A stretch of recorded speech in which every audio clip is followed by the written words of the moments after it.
हमने आपके सामने संकल्प लिया था कि नई सरकार के गठन होते ही हम राज्य में समान नागरिक संहिता का कानून बनाएंगे और सभी के लिए एक समान लागू करेंगे।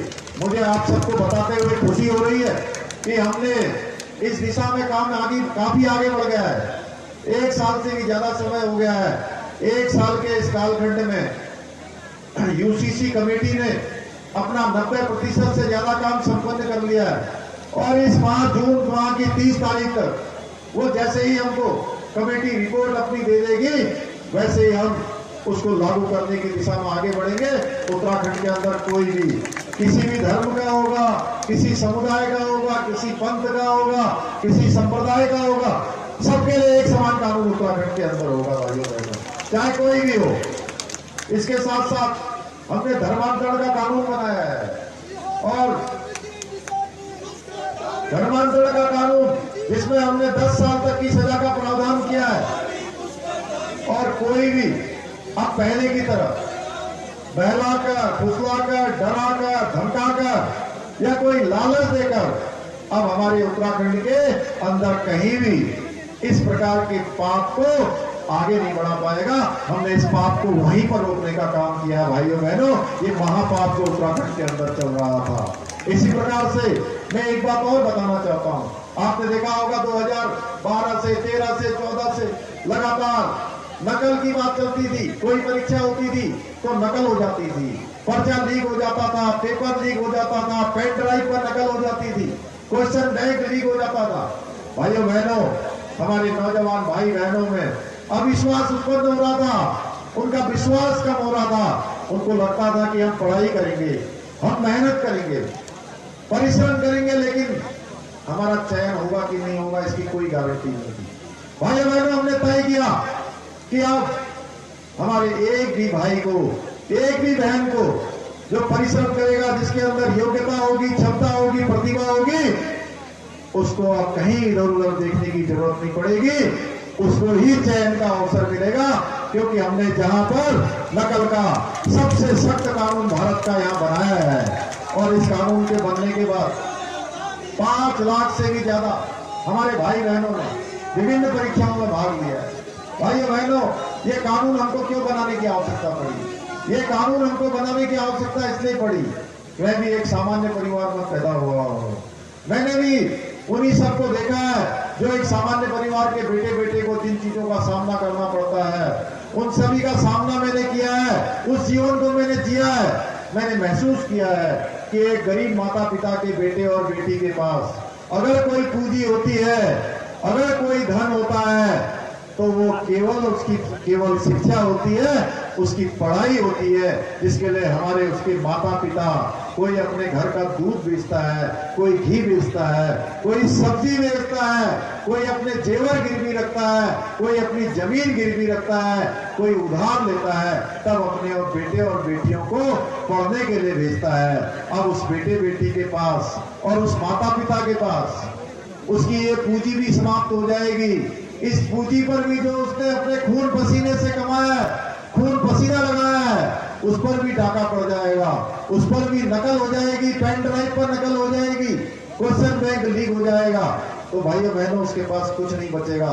इसलिए हमने ये कड़ा सा कड़ा जो नकल का कानून है वो लाने का निर्णय लिया है। इस कानून के आने के बाद सबके अंदर विश्वास जगा है। भाइयों बहनों, पूरे प्रदेश के नौजवानों के अंदर एक विश्वास जगा है और तेजी से आज ऐसे ऐसे लोग मुझे मिल रहे हैं जो कह रहे थे कि हम कई सालों से परीक्षाओं में भाग ले रहे थे, लेकिन हमारा सिलेक्शन नहीं हो रहा था। इस नकल अध्यादेश के आने के बाद किसी को कोई शोर सिफारिश लगाने की आवश्यकता नहीं है, कहीं इधर उधर देखने की आवश्यकता नहीं है। केवल और केवल अपनी पढ़ाई पर हमारे बच्चे ध्यान देंगे, हमारे बेटे बेटियां ध्यान देंगे, तो उनको सिलेक्शन उनका हो जाएगा। मैं भगवान विश्वनाथ की सौगंध खाकर कहता हूं कि भगवान विश्वनाथ उन सब पर कृपा करेंगे जो ईमानदारी से काम करेंगे। भाइयों बहनों, इसी प्रकार से देश के अंदर जहां प्रधानमंत्री मोदी जी ने उज्ज्वला योजना चलाई और उज्ज्वला योजना से हर बहन को, हर अंत्योदय के परिवार को जहां पर उज्ज्वला योजना का लाभ मिला, हमने भी तय किया भाइयों बहनों कि हम उत्तराखंड के अंदर जो हमारे अंत्योदय के परिवार हैं, उन अंत्योदय के परिवारों को, जो गरीब परिवार है, उनको 1 साल के अंदर 3 गैस के सिलेंडर भर के देंगे। और हम ये योजना लेकर आए हैं भाइयों बहनों, 3 गैस के सिलेंडर हम उत्तराखंड के अंदर और 1,81,000 परिवारों को दे रहे हैं। और इसके लिए हमने धनराशि का भी प्रावधान कर दिया है। ये योजना हमारी चल रही है। हम भारतवर्ष के पहले राज्य हैं जहां पर ये योजना लागू हुई है। 3 सिलेंडर प्रत्येक परिवार को दिए जा रहे हैं। भाइयों बहनों, इसी प्रकार से पहले जो हमारे बुजुर्ग दंपति होते थे, बुजुर्ग दंपतियों में से दोनों दंपतियों को पेंशन नहीं मिलती थी। एक को 2 होते थे तो एक को ही पेंशन मिलती थी। हमने तय किया भाइयों बहनों कि परिवार में अगर 2 बुजुर्ग दंपति हैं, दोनों ही बुजुर्गों को अब पेंशन का लाभ मिलेगा। भाइयों बहनों, अब पेंशन का लाभ मिल रहा है। इसी प्रकार से हमने अपनी मातृशक्ति, मैं कहीं भी जाता हूँ, किसी भी कार्यक्रम में जाता हूँ तो मैं देखता हूँ कि बड़ी संख्या में मेरी माताएं बहनें आती हैं, अपना आशीर्वाद देने के लिए आते हैं। हमारी माताओं बहनों को आगे बढ़ने का अवसर मिले, इसके लिए भाइयों बहनों हमने उत्तराखंड के अंदर विधेयक लाकर सरकारी नौकरियों में 30% की भागीदारी अपनी मातृशक्ति के लिए भी सुनिश्चित की है। ऐसे अनेकों काम किए भाइयों बहनों, मैं उस पर बहुत बोलूंगा तो बहुत लंबा हो जाएगा। मैं बहुत ज्यादा न कहते हुए आप सबका एक बार धन्यवाद करते हुए इतना कहना चाहता हूं कि हमने जहां पर नकल के लिए कानून बनाया है, समान नागरिक संहिता का कानून बनाया है, उत्तराखंड के आरक्षण जो आंदोलनकारी है उनके लिए 10% क्षैतिज आरक्षण की व्यवस्था की है। हमारी माताओं बहनों के लिए 30% क्षैतिज आरक्षण की व्यवस्था की है।